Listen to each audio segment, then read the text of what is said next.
دیکھو میری بہنوں، نماز شکر کا طریقہ ہے۔ جو میری بہنیں نماز ادا کرتی ہیں وہ دراصل اپنے رب کا شکر ادا کرتی ہیں۔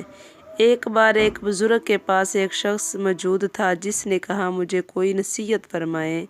تو بزرگ نے فرمایا بھائی نماز پڑھا کرو۔ اس نے کہا نماز نہیں پڑھی جاتی، اور کام بتائیں۔ تو بزرگ نے کہا چلو تم نماز نہ پڑھا کرو مگر خدا کا بنایا ہوا پانی چھوڑ دو، اللہ تعالیٰ اسے کا پیا شکر نہ ادا کر۔ کرتا ہوں، اس نے کہا پانی شکر تو پینا گزار پڑے بندہ گا۔ تو نہ بنوں فرمایا پھر جس نے اسی کا مجھے سجدہ رحمت بھی دو کرنا عالم پڑے گا۔ بنایا، جس نے سبحان مجھے اللہ۔ امام پھر بزرگ نے الانبیاء کہا چلو پانی والمرسلین پیو مگر بنایا، اسی کی جس بنائی نے مجھے ہوئی حشر کے روز ہوا کا میں شافی سانس نہ لو۔ بنایا، جس نے اس مجھے وہ شخص نے امت کہا دی جو یہ سب بھی سے ضروری ہے، اعلیٰ فرمایا اور چلو سب ہوا سے میں آخر سانس ہے، بھی لے جس نے مجھے حوض لوں کوثر مگر عطا اسی کی فرمایا، بنائی ہوئی تو میں چیزیں نہ کھاؤں۔ وہ اسی کا شخص شکر بولا کیوں یہ نہ کیسے ادا کروں۔ ممکن؟ سبحان بزرگ اللہ۔ نے کہا اس ویڈیو کو لائک کریں چلو اور اس کی زیادہ سے بنائی ہوئی زیادہ چیزیں شیئر بھی کریں کھاؤ اور مگر اس سبسکرائب کی کرنا بنائی نہ ہوئی زمین پر نہ چلو۔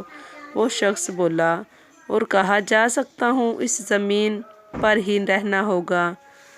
بزرگ یہ سن کر مسکرائے اور کہا نادان انسان، جس کا بنایا ہوا پانی نہ ملے تو مر جائے گا، ہوا نہ ملے تو مر جائے گا، چیزیں کھانے کو نہ ملے تو مر جاتا ہے، اس کی زمین کے سوا اور کوئی زمین رہنے کو نہ ہے، اسی کی دی ہوئی آنکھوں سے دیکھتا ہے، اسی کے بنائے ہوئے کانوں سے سنتا ہے، اس کی بنائی ہوئی زبان سے بولتا ہے، اس کے بنائے ہوئے ہاتھوں اور پیروں ہاتھ پاؤں تیرے لیے زندگی ہی ہے۔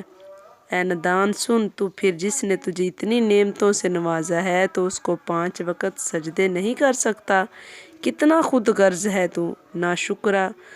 یہ سن کر اس شخص پر رقت طاری ہو گیا، اس نے توبہ کی اور پھر وہ سجدے کرنے والوں میں سے ہو گیا۔ سبحان اللہ۔